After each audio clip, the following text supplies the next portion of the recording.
नमस्कार प्यारे विद्यार्थियों और सभी साथियों को जय हिंद। आप सभी लोगों को वंदे मातरम। आप लोग एक बार पुनः विजिट कर चुके हो दीपक लक्ष्य एजुकेशनल चैनल की ऑनलाइन क्लासेज में। आप सभी का हार्दिक स्वागत, वंदन एवं अभिनंदन है। आज आपके मध्य में संपूर्ण हिंदी साहित्य के इतिहास के 65 प्रश्नों को लेकर हम आपके बीच में उपस्थित हुए हैं और ऐसे प्रश्न जो बहुत ही आपके लिए महत्वपूर्ण होंगे और लगातार भारतवर्ष की विभिन्न परीक्षाओं में पूछे जा रहे हैं और आपकी भी आने वाली आगामी परीक्षाओं के लिए कारगर साबित होंगे। तो एक बार आप सभी लोग कक्षा को लाइक कमेंट कर ईमानदारी से शेयर कर दीजिए और आप में से कोई चैनल के ऊपर पहली बार आया है तो सब्सक्राइब कर लीजिए, बेल आइकन दबाइए, जिससे आपको भी ऐसी ही महत्वपूर्ण कक्षाओं का नोटिफिकेशन समय समय पर मिलता रहेगा। और सेशन को पूरा वॉच करिएगा। हम जो है शुरुआत करेंगे आज के वन लाइनर प्रश्नों की। फटाफट अंदाज में हम सभी लोग जानेंगे। तो चलिए देखते हैं। अब तक की जानकारी के अनुसार हिंदी भाषा में हिंदी साहित्य के इतिहास लेखन का सबसे पहला प्रयास किसने किया है? तो आपका उत्तर होगा सबसे पहला प्रयास किसने किया है? गारसादा तासी जी ने। फिर है गारसादा तासी का हिंदी साहित्य का इतिहास से संबंधित जो ग्रंथ है वो किस भाषा में लिखा गया है? तो आपका उत्तर होगा किस भाषा में है? फ्रेंच भाषा में लिखा गया गारसादा तासी का इतिहास ग्रंथ है। फिर अगला है हिंदी साहित्य के इतिहास का काल विभाजन और नामकरण करते हुए ब्रिज का कृष्ण संप्रदाय, ये नामकरण किसने सुझाया था? तो ब्रिज का कृष्ण संप्रदाय ये नाम किसने दिया है? जॉर्ज अब्राहम ग्रियर्सन जी ने।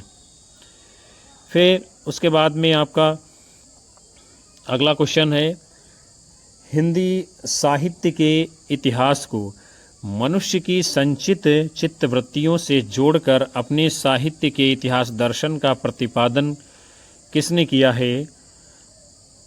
तो वो हैं आपके आचार्य रामचंद्र शुक्ल जी। अगला क्वेश्चन है गारसादा तासी के इतिहास ग्रंथ इस्तवार द ला लिटरेचर एंदोई हिंदुस्तानी का दूसरा संस्करण कब प्रकाशित हुआ है? तो आपका उत्तर है 1871 ईस्वी में। प्रथम जो संस्करण है वो 2 भागों में है, यानी 1839, दूसरा है 1847 में प्रकाशित होता है। उसके बाद में हिंदी साहित्य के इतिहास लेखन की परंपरा का सूत्रपात किसने किया है? इतिहास लेखन की परंपरा का सूत्रपात किसने किया है? तो आप सभी का उत्तर है गारसादा तासी जी ने। अगला है हिंदी साहित्य के इतिहास का लेखन सर्वप्रथम किस भाषा में हुआ है? तो फ्रेंच भाषा में हुआ है, यानी फ्रांसीसी में। फिर अगला है काल क्रमानुसार लिखा गया हिंदी साहित्य का प्रथम इतिहास ग्रंथ कौन सा है? यानी जिसमें काल क्रम का विशेष रूप से ध्यान रखा गया है। तो उसका नाम है the modern vernacular literature of Hindustan, जिसके लेखक कौन है? George Abraham Grierson. फिर अगला है हिंदी साहित्य का इतिहास नाम से पुस्तक किसने लिखी है? तो आपका उत्तर होगा आचार्य रामचंद्र शुक्ल जी ने। अगला क्वेश्चन है चित्तवृत्तियों की परंपरा को परखते हुए साहित्य परंपरा के साथ सामंजस्य दिखाना ही साहित्य का इतिहास कहलाता है। ये कथन किसका है? आचार्य रामचंद्र शुक्ल का। ये सभी प्रश्न बार बार पूछे गए हैं विद्यार्थियों परीक्षाओं में, इसलिए बहुत ही ध्यान से आप सभी को कक्षा को वॉच करना है। फिर अगला क्वेश्चन है हिंदी साहित्य के इतिहास को व्यवस्थित रूप देने का श्रेय किसको प्राप्त है? तो आप सभी का उत्तर है आचार्य रामचंद्र शुक्ल जी। उसके बाद में है आचार्य रामचंद्र शुक्ल के इतिहास ग्रंथ में कालों के नामकरण का आधार पूर्व परंपरा, प्रमुख ग्रंथ तथा युग प्रवृत्ति में से क्या है? यानी आचार्य रामचंद्र शुक्ल ने अपने इतिहास ग्रंथ में कालों के नामकरण का आधार क्या लिया है? तो आपका उत्तर है युग प्रवृत्तियों को आधार बनाया है। फिर अगला है आचार्य रामचंद्र शुक्ल का हिंदी साहित्य का इतिहास मूलतः किस प्रकार प्रकाशित होता है? तो आपका उत्तर है हिंदी शब्द सागर की भूमिका के रूप में ये लिखा गया था। फिर अगला है आचार्य रामचंद्र शुक्ल ने हिंदी शब्द सागर की भूमिका के रूप में अपना साहित्य इतिहास ग्रंथ हिंदी साहित्य का इतिहास लिखा था। किस शीर्षक से? हिंदी साहित्य का विकास शीर्षक से लिखा था आचार्य रामचंद्र शुक्ल ने इसको पहली बार। फिर अगला क्वेश्चन है आचार्य रामचंद्र शुक्ल द्वारा रचित हिंदी साहित्य का इतिहास प्रकाशित हुआ है, यानी कब प्रकाशित हुआ है? तो आपका उत्तर है 1929 ईस्वी में। इतिहास लेखन की सबसे विकसित पद्धति कौन सी मानी गई है? तो आपका उत्तर है विधेयवादी पद्धति इतिहास लेखन की सबसे विकसित पद्धति है। अगला है शिव सिंह सरोज, शिव सिंह सेंगर द्वारा रचित ये ग्रंथ है। इसका रचना काल कब है? तो 1883 ईस्वी में माना गया है। अगला है आंग्ल भाषा में लिखा गया हिंदी साहित्य का इतिहास ए स्केच ऑफ हिंदी लिटरेचर के लेखक कौन हैं? तो आपका उत्तर है पादरी एडविन क्रीप्स जी।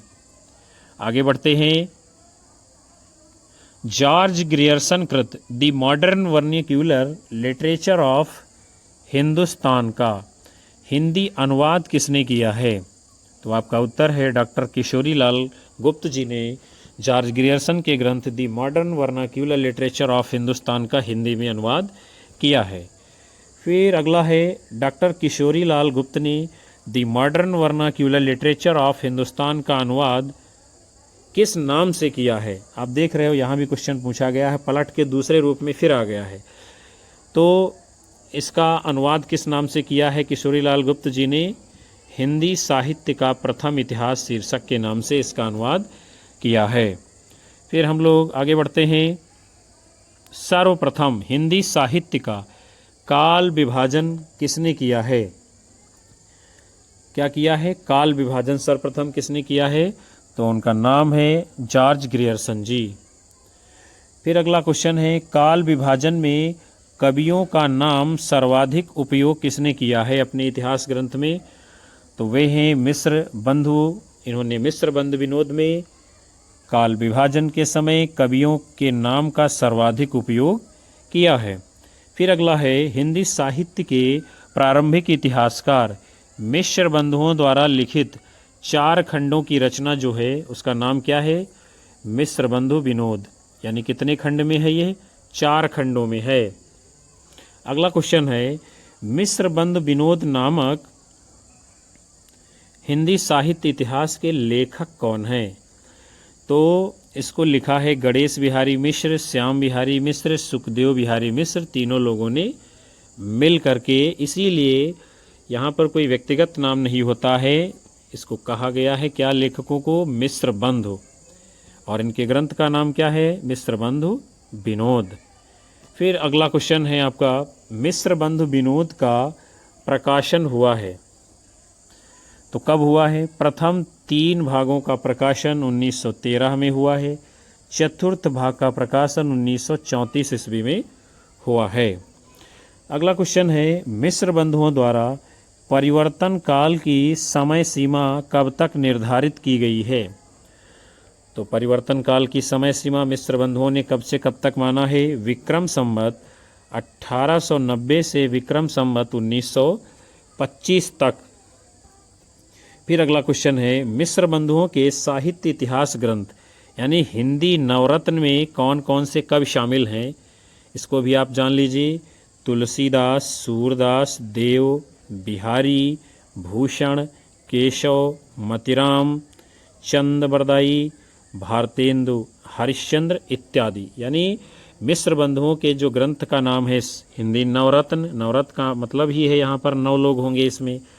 तो 9 लोग कौन हैं? तुलसीदास, सूरदास, देव, बिहारी, भूषण, केशव, मतिराम, चंद बरदाई, भारतेंदु, हरिश्चंद्र। इनमें जो है जो नवरत्न है ये तुलसीदास, सूरदास, देव को जो है बृहत्त्रयी यानी नवरत्न की बृहत्त्रयी माना गया है, तुलसीदास, सूरदास और देव को। फिर बिहारी, भूषण और केशव को मध्यत्रयी माना गया है हिंदी नवरत्न की, और मतिराम, चंद बरदाई, भारतेंदु, हरिश्चंद्र इनको जो है लघुत्रयी में रखा गया है। फिर हम सभी लोग आगे बढ़ते हैं। आपका अगला क्वेश्चन है, मिस्र बंधुओं द्वारा लिखित हिंदी नवरत्न में स्थान शामिल नहीं है। तो यानी जो मिस्र बंधुओं ने हिंदी नवरत्न ग्रंथ लिखा है उसमें जायसी जी को स्थान नहीं दिया गया है। अगला क्वेश्चन है, आचार्य रामचंद्र शुक्ल ने आधुनिक गद्य साहित्य परंपरा के प्रवर्तन के अंतर्गत जो प्रथम उत्थान है उसका समय कब से कब तक माना है? तो अगर ईस्वी सन की बात करेंगे प्रथम उत्थान के तो 1868 से 1893, और यदि विक्रम संवत की बात करेंगे तो 1925 से विक्रम संवत 1950 ये जो है आधुनिक गद्य साहित्य के प्रथम उत्थान का समय शुक्ल जी ने निर्धारित किया है। फिर अगला क्वेश्चन है, आचार्य रामचंद्र शुक्ल ने आधुनिक गद्य साहित्य परंपरा का प्रवर्तन के अंतर्गत द्वितीय उत्थान का समय कब से कब तक माना है? तो अगर इसके समय ईस्वी सन की बात करेंगे तो 1893 से 1918 ईस्वी है, और यदि विक्रम संवत की बात करेंगे तो 1950 से विक्रम संवत 1975 तक माना जाएगा द्वितीय उत्थान का समय आचार्य शुक्ल के अनुसार। फिर जो है आचार्य रामचंद्र शुक्ल ने हिंदी साहित्य का आरंभ कब से माना है? तो आपका उत्तर है विक्रम संवत 1050 से शुक्ल जी ने हिंदी साहित्य का आरंभ माना है। अगला क्वेश्चन है, विक्रम संवत 1050 से 1375 की कालावधि में लिखे गए हिंदी साहित्य का यानी वीर गाथा काल के रूप में नामकरण किसने किया है? तो वीर गाथा काल ये नामकरण आचार्य रामचंद्र शुक्ल ने किया है, जिसका समय इन्होंने 1050 से विक्रम संवत 1375 तक माना है। फिर अगला क्वेश्चन है, आचार्य रामचंद्र शुक्ल के अनुसार हिंदी साहित्य के आदिकाल की समय सीमा क्या है? तो शुक्ल के अनुसार आदिकाल की समय सीमा है विक्रम संवत 1050 से 1375 तक। आगे बढ़ेंगे फिर हम लोग। अगला है महत्वपूर्ण साहित्य इतिहास ग्रंथ और उनके लेखक। तो साहित्य का इतिहास दर्शन लेखक कौन है? नलिन बिलोचन शर्मा जी। भाषा काव्य संग्रह ये पुस्तक किसकी है? महेश दत्त शुक्ल की। हिंदी भाषा और साहित्य के लेखक कौन हैं? बाबू श्याम सुंदर दास जी। मॉडर्न हिंदी लिटरेचर के लेखक कौन हैं? डॉक्टर इंद्रनाथ मदान जी। ये बड़े ही महत्वपूर्ण ग्रंथ हैं, आप सभी को ध्यान में रखने हैं। फिर उसके बाद में आपका अगला ग्रंथ है हिंदी साहित्य का आलोचनात्मक इतिहास। लेखक कौन है? डॉक्टर रामकुमार वर्मा जी। हिंदी साहित्य की भूमिका ग्रंथ किसका है? आचार्य हजारी प्रसाद द्विवेदी का। हिंदी भाषा और उसके साहित्य का विकास के लेखक कौन हैं? अयोध्या सिंह उपाध्याय हरिऔध जी। खड़ी बोली हिंदी साहित्य का इतिहास के लेखक कौन हैं? ब्रजरत्न दास जी। फिर हम सभी लोग जो है आगे बढ़ते हैं। आपका अगला क्वेश्चन है, हिंदी साहित्य की भूमिका के लेखक कौन है? तो ये प्रसिद्ध ग्रंथ है आचार्य हजारी प्रसाद द्विवेदी जी का। हिंदी शब्द सागर का प्रकाशन कहाँ से होता है? तो हिंदी शब्द सागर का प्रकाशन काशी नागरी प्रचारणी सभा द्वारा हुआ है। फिर अगला है, काशी नागरी प्रचारणी सभा की स्थापना कब हुई है? 1893 ईस्वी में। अगला क्वेश्चन है आपका, काशी नागरी प्रचारणी सभा के संस्थापक कौन थे? तो इनके संस्थापकों में नाम आता है बाबू श्याम सुंदर दास, पंडित राम नारायण मिश्र, ठाकुर शिव कुमार सिंह जी। यानी ये 3 लोग हैं काशी नागरी प्रचारणी सभा के संस्थापक में मुख्य रूप से जाने जाते हैं। उसके बाद में आपका अगला क्वेश्चन है, हिंदी साहित्य का बृहत इतिहास ग्रंथ का प्रकाशन किया है। कहाँ से हुआ है इसका प्रकाशन? तो काशी नागरी प्रचारणी सभा काशी से। अगला क्वेश्चन है, फोर्ट विलियम कॉलेज की स्थापना कब हुई है? तो आपका उत्तर है 10 जुलाई 1800 ईस्वी में फोर्ट विलियम कॉलेज की स्थापना कलकत्ता में होती है। लॉर्ड वेलेजली जो है इसकी स्थापना करता है। फिर अगला क्वेश्चन है, आचार्य रामचंद्र शुक्ल ने खड़ी बोली गद्य का प्रारंभ मुगल बादशाह अकबर के दरबारी कवि गंग द्वारा लिखित किस रचना से माना है? तो उस रचना का नाम है गंग कवि की चंद छंद वर्णन की महिमा से जो है आचार्य रामचंद्र शुक्ल ने खड़ी बोली गद्य का प्रारंभ माना है। फिर हम लोग जो है आगे बढ़ेंगे। आपका अगला क्वेश्चन है, प्रेम सागर ये रचना किसकी है? लल्लू लाल जी की। अगला क्वेश्चन है, रानी केतकी की कहानी ये किसकी रचना है? आप सब जानते हैं ये रचना किसकी है। आपका उत्तर है इंसा अल्लाह खां।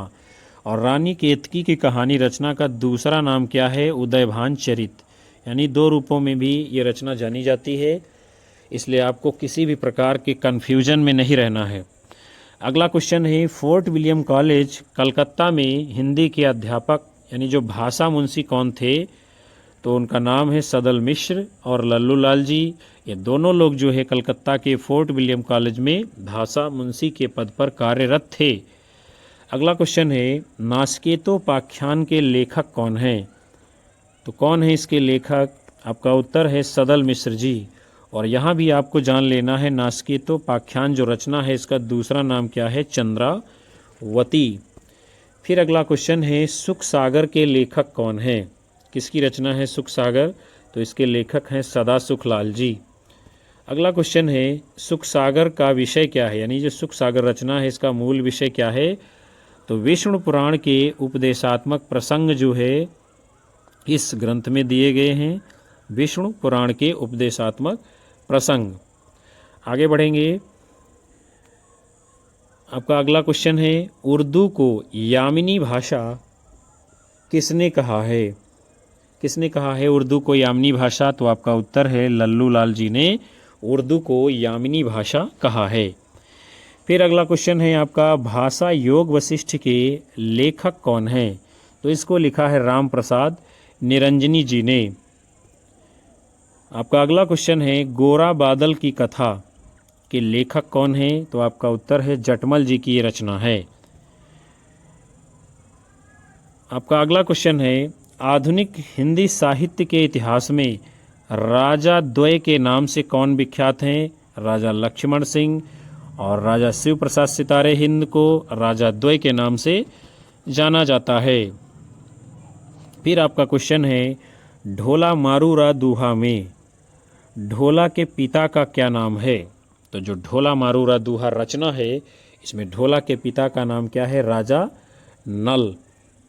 अगला क्वेश्चन है आपका, ढोला मारूरा दूहा के मूल कवि कौन हैं? यानी कवि का नाम पूछ रहा है।